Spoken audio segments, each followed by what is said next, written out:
Not severe malnutrition, moderate malnutrition. And we give them food supplements. We use ready-to-use therapeutic foods. Plumpy nut, you don't have to cook it. You don't have to send people out to risk their lives to find firewood or water, clean water to make it. It's already prepared. And MSF found that if you do this, ready-to-use therapeutic foods for moderates, you prevent the hunger gap. And then MSF said, well, wait a second, you know, teaching people how to screen for moderate malnutrition is resource heavy. I mean, that takes a lot of resources. You've got to train people. Train people's hard.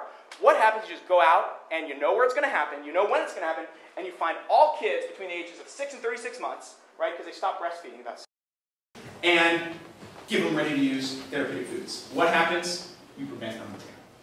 So what did MSF do? MSF took this data to the global community and said, fuck you, it can be done, now let's see if you can do it too.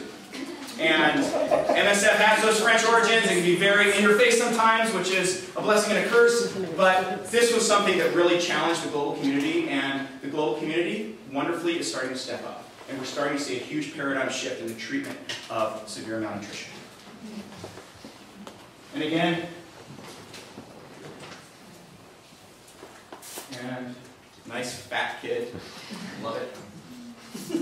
Unhappy customer.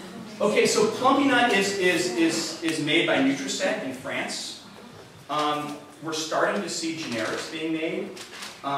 You know, and I shouldn't be calling it by its trade name, Plumpy Nut, because they really are ready-to-use therapeutic foods. MSF buys most of it from Nutriset because they're able to create a product that meets the standards of our medical ethics, the quality standards, and we can buy it in bulk and it's reliable. But we're starting to see this stuff made locally in Haiti, in Kenya, in Tanzania. I mean, and because it's not hard to make. It's not hard to make. And a lot of times I used to give lectures and have samples of it and pass around. It's just like sweet peanut butter. That stuff tastes good, yeah. Malnutrition. Yeah. So this is a colleague of mine. He said, we suture, we record the events, we tell the world, we struggle daily with private thoughts of whether or not we make a difference. The ultimate solution may be political, anonymous, and nebulous in some remote tea conference room. But I've seen the blood, the people cry in pain, and the people laugh with hope, and I know we need to be there. So this is a lot. I'm going to read part of this. If you're interested in international humanitarian aid, James Orbinski, he's a French-Canadian physician, he accepted the Nobel Peace Prize on behalf of MSF in 1999. And this is his book that came out in 2008 about his life doing humanitarian aid. It's titled An Imperfect Offering. And I just want to read part of it here.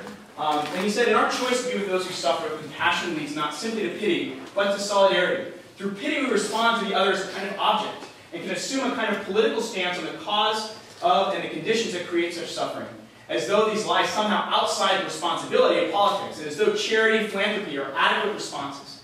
In being with the victim, one refuses to accept what is an unacceptable assault on the dignity of the other, and thus on the self.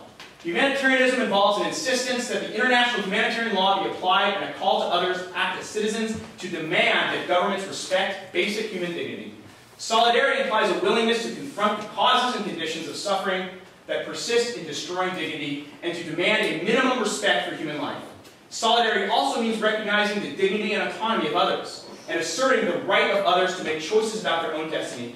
Humanitarianism is about the struggle to create a space to be fully human.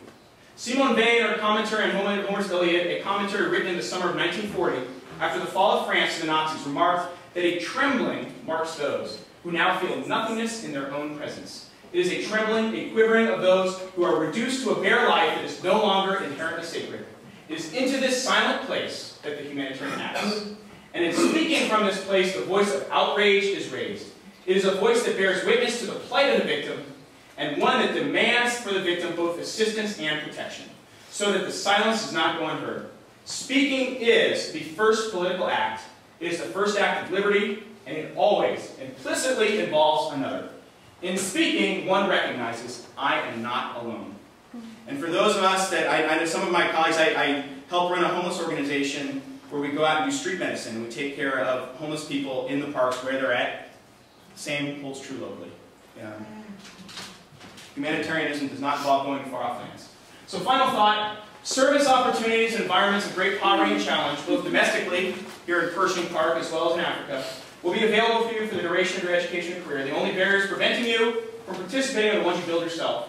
You push your comfort zone, you're going to be better. If you want to do the greatest good, you got to go to where there's the greatest need. There's a lot of need here, but you got to do it. I've heard a lot of people tell me what they believe, and I have stopped listening. A Mississippi human rights leader said, "Don't tell me what you believe, show me what you do, and I will tell you what you believe." And what I always tell my medical students, it is our responsibility to pay attention. It's our responsibility to take action. It is our responsibility to speak out on what we see on behalf of those with no voice, and to do it in such a way that people listen. Doctors, nurses, social workers, healthcare workers, we are not neutral. MSF is a neutral organization, but we as individuals, we are not neutral. We are on the side of our patients. That does not change. And the doctor-patient relationship does not end when the patient leaves the office or leaves the ER. We still have a responsibility. And of course, doctors put on Band-Aids. It's public health workers, it's grassroots activists, volunteers like yourself, engineers, policymakers, teachers, program developers, social workers, social advocates. They are the real heroes. So just a few pictures. This is me with Uta and Isabel, my two German girls. Yeah. My two sisters. If I had to march to the gates of Mordor, I'd want them to be with me. And me and Jochen and Sammy and a very tall Sudanese man. This is my staff. They irritated the hell out of me for 9 months. They were uneducated, they would bug me with the silliest, stupidest complaints, but they would inspire me with what they'd overcome in their lives.